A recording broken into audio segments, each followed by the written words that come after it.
Hey, short and simple, Canon R5 Mark II. Just got mine in the mail from MPEX, which is a store in Columbus, Ohio. Gonna open it up, check it out, and gonna make a settings video too. I always do those, so if you want to know how to set this camera up, I got a bunch of guides on the R5, R3. Anyways, check them out. Gonna make one about this as well. Start, kind of a thinner box that I'm used to seeing lately. Instruction manuals, stuff like this. Reminds me I did not order a new strap for this camera. I always use Domke straps, but here's the R5 Mark II strap. Gonna have to order that. Battery charger should look the same. So same battery charger as the R5 and some other Canon models that are already out.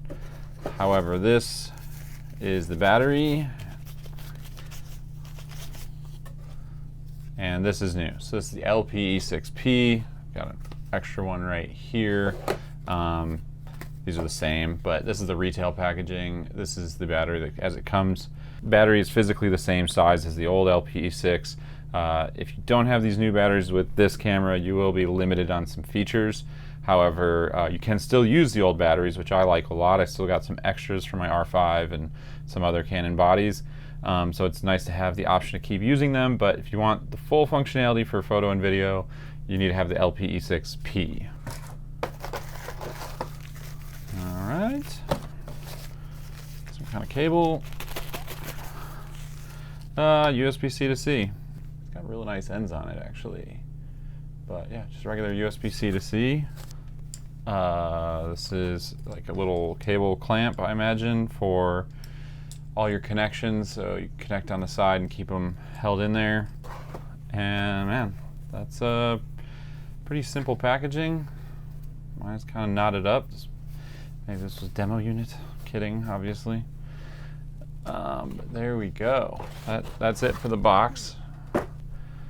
So this is it, R5 Mark II. I don't have my R5 anymore. I sold it. But this is it. Pretty simple, straightforward. So on the cooling system, you have this little exhaust vent here and an intake right there, which is new. Sadly, no Ethernet on the side of the camera. Ethernet is going to be on the grips. You got our connector here for like a pocket wizard or control cable. Mic and headphone jack, both same. PC sync port for studio photography. Over here we got USB-C, and then we have a full-size HDMI, which are both big wins. Big win to have the HDMI. It feels like there was space to put an Ethernet on here, but hey, such is life. These will go on the R3, so you can get these soon, I hope, and these will be able to go on the R3 and maintain weather sealing, which is really nice. Not that I didn't already buy a bunch of the R3 ones.